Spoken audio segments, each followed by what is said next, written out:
Hi everyone, welcome back. കഴിഞ്ഞ ദിവസം Asif Ali, Aparna, Hannah ഇവരുമായുള്ള ഇന്റർവ്യൂവിലെ ചില കാര്യങ്ങൾ ട്രെൻഡിങ് ആയിരുന്നു.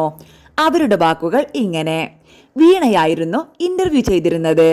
അപർണ സിനിമയിലേക്ക് വന്നില്ലെങ്കിൽ ആരാകുമായിരുന്നു? ആർക്കിടെക്റ്റ് ആകുമായിരുന്നു. ഞാൻ പഠിച്ചോണ്ടിരുന്ന സാധനം തന്നെ.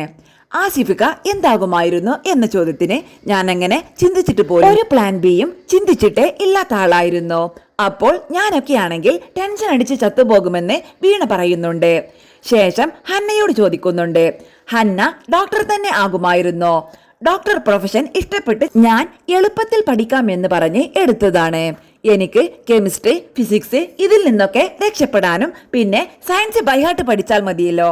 അങ്ങനെ ഡോക്ടറായി. അതല്ലാതെ വേറെയൊന്നും പ്ലാൻ ചെയ്തിട്ടുണ്ട്. പിന്നെ മോഡലിംഗ് ഒക്കെ ചെയ്തിരുന്നു. എന്നാലും ഡോക്ടറാകാൻ എളുപ്പത്തിൽ പഠിക്കാമെന്ന് വിചാരിച്ച നിന്നെ ഞാൻ സമ്മതിച്ചിരിക്കുന്നു എന്ന് അപർണ പറയുന്നുണ്ട്.